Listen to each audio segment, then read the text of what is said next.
मानसिक संभाव योग कहलाता है। लेकिन ये बहुत मुश्किल हो जाता है, जैसे कहते हैं कि आसक्ति रहित। ये इस तरह से रहना, आसक्ति रहित रहना बहुत मुश्किल है।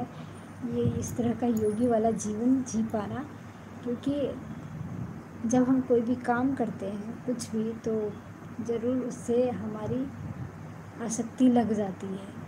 इंसान हो, चाहे इंसान हो या कोई सामान हो, वस्तु हो, उसके प्रति हमारी आसक्ति हो जाती है। साथ रहते रहते या जो चीज़ें हमारे पास रहती है उसके प्रति हमारी आसक्ति हो जाती है। गीता में कृष्ण भगवान ने कहा तो है कि हमें कोई भी काम बिना आसक्ति रहित करना चाहिए, बिना आसक्ति के करना चाहिए। लेकिन ये बहुत बड़ी चीज़ है, और योगी पुरुषों द्वारा ही, योगी महान पुरुषों के लिए ही संभव है। पुरुष कहने का मतलब इंसान, केवल पुरुष को ही नहीं कह रही मैं। ईश्वर के पितृत्व में सच्चे भ्रातृत्व के लिए ईश्वर के प्रार्थना में मेरे साथ भाग ले। क्या कहें?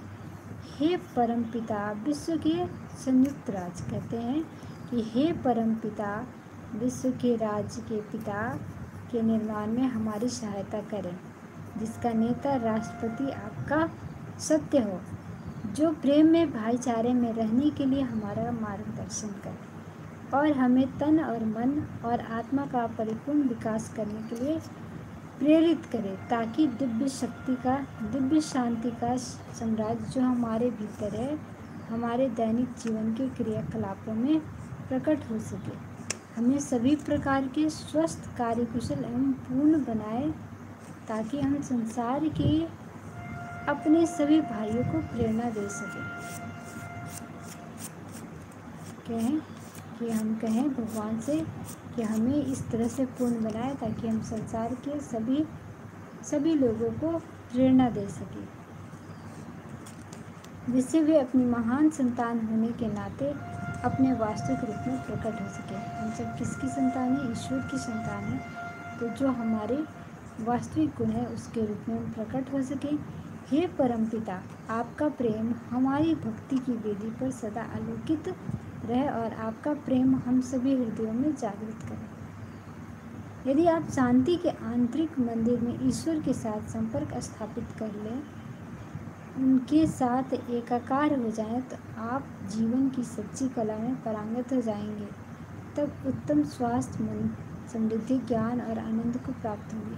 क्योंकि मंदिर की बात हो रही है तो मुझे बात याद आया। हम लोग क्या कहते हैं इंग्लिश में मंदिर को, क्या कहते हैं? टेम्पल, ठीक है। लेकिन जहाँ तक मेरा अपना ख्याल है, मैं किसी को गलत नहीं कह रही, मेरा अपना ख्याल है कि जो हम हिंदू लोग हैं या जिनकी भी जहाँ आस्था से जुड़ी होती है, वो अपने मंदिरों को टेम्पल ना कहें। अपने मंदिरों को मंदिर ही कहें, क्योंकि मंदिर से हमारी आस्था जुड़ी होती है, हमारी भावनाएं जुड़ी होती हैं।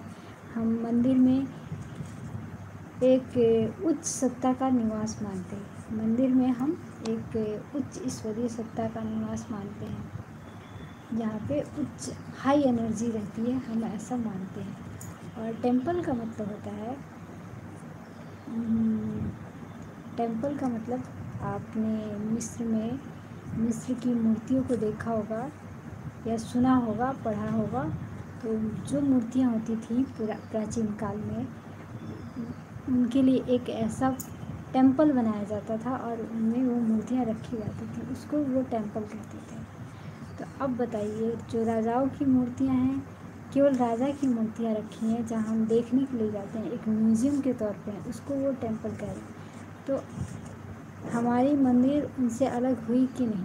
वो तो राजा की मंदिर है, राजा के टेम्पल है, मंदिर नहीं, सॉरी, मंदिर राजाओं के टेम्पल हैं, जहाँ पे हम उनको देखने जाते हैं, जहाँ पे उनके बारे में लिखे हुए हैं कि इन्होंने इतने काल से इतने काल तक शासन किया। तब बताइए, हम अपने मंदिरों को टेम्पल बोलना चाहिए या नहीं? मेरे ख्याल से हमें अपने मंदिरों को